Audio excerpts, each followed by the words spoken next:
El consultorio jurídico de Canal Capital es esa sección que hacemos, por supuesto, en compañía del gran trabajo del consultorio jurídico de la Universidad El Rosario. Álvaro Garzón Alarcón siempre, bueno, ha venido muchas veces, él es especialista en Derecho Penal, de hecho es el coordinador del área de Derecho Penal del consultorio jurídico. Álvaro, ¿cómo está? Buenos días. Muy buenos días y muy complacido de volverlos a acompañar aquí en la mesa de Canal Capital. Está usted muy elegante. Tratamos siempre. Muy bien puesto. Bueno, los abogados de por sí siempre se visten muy bien. Tenemos una pregunta que nos ha hecho un televidente y nos parece además muy pertinente. Precisamente veíamos ahorita en la ronda informativa de Carolina Montoya todo el tema de las personas que han sido varias veces capturadas, los reincidentes. Vea la pregunta y usted nos contesta, por favor, vea. Hace 3 años me atracó un joven, me iba a robar el celular. Por fortuna pasaba la policía y capturaron al ladrón y me devolvieron mi teléfono.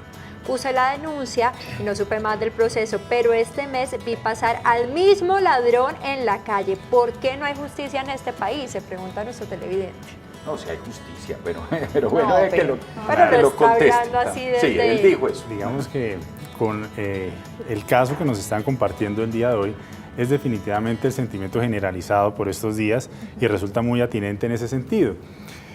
Valdría la pena entonces... Pero que sea un sentimiento generalizado y qué pena que me meta no significa que sea verdad. ¿Usted cree que no hay justicia en este país, que estamos en la ley del oeste? Yo creo que sí hay justicia, Sí, hay que creer en las instituciones. Exactamente. Pero que debe mejorarse, obviamente, en ciertos aspectos. Pero que estamos en la ley del oeste, pues donde usted sale con una pistola y dispara y estamos pues como en las películas donde no hay justicia de nada, donde entran a su... No, tampoco es cierto, tampoco estamos en un caos. Claro, bueno. Pero vemos casos de una señora que han detenido 43 veces y la vuelven a detener y no pasa nada. Entonces creo que de ahí se origina ese sentimiento. Sí hay justicia, pero en algo estamos fallando. ¿En qué será? De acuerdo, mire. Eso es por verdad. Y creo que en la pregunta que obviamente nos comparte el televidente, pues se mencionan varios aspectos de por qué se genera esa situación.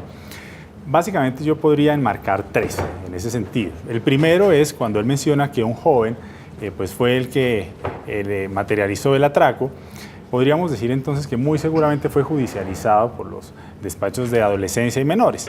Al ser un menor de 18 años, hay que tener claro que el marco legal para estos jóvenes pues es mucho más flexible. Estamos hablando de sanciones que van desde amonestaciones, trabajo social, trabajo comunitario, presentaciones periódicas, ¿de acuerdo?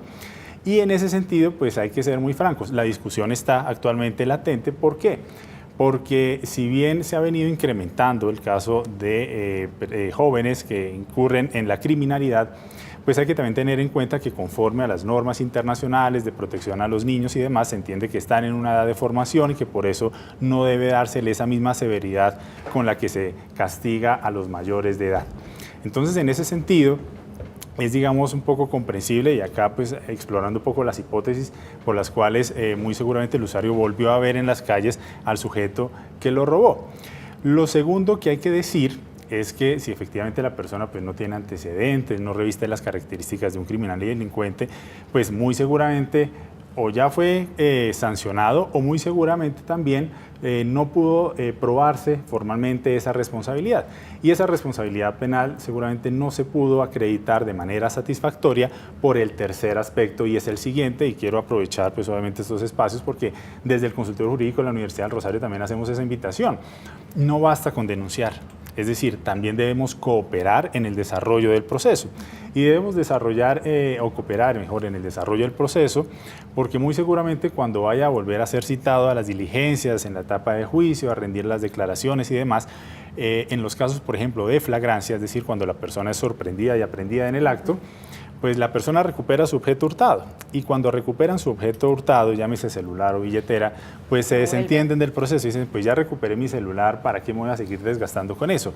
Y ese no puede ser el mensaje, porque indistintamente del valor del objeto hurtado, o incluso si existe conciencia de que si me voy a una liquidación de perjuicios, pues sé que el agresor o en este caso el ladrón no tiene capacidad económica, pues para qué me voy a seguir desgastando y ese no puede ser el mensaje. Debemos tener una conciencia social o colectiva de que indistintamente del interés particular que yo esté persiguiendo en esa actuación, pues lo importante también es generar un precedente para no poner en riesgo al resto de la sociedad. Ese es uno de los puntos. Yo creo que muchas veces cuando veíamos, sí, capturaron a un una persona que estaba robando encima de un bus de SITP, de Transmilenio, de lo que usted quiera. Pongan la denuncia. No, pero es que, ¿qué horas Claro.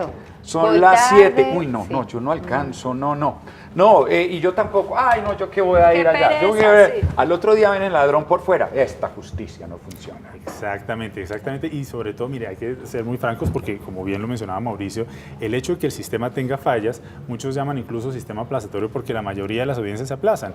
Y si el usuario va 1 o 2 veces, pues más desinterés va a tener al respecto, y la idea es no caer, pues obviamente, en esa situación. Si hay que ir 5 veces, pues vamos 5 veces, que genera obviamente un poco de desgaste de pedir permisos en No, el eso es trabajo, terrible, claro.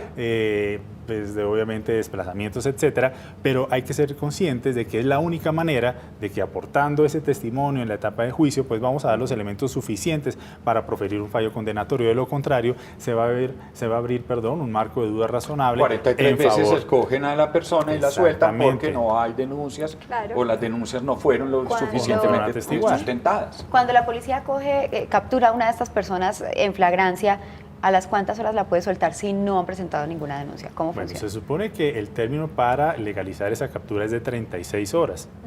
Entendemos que puede llegar a ser un tiempo corto, pero realmente ese es el tiempo que obviamente contempla nuestra legislación.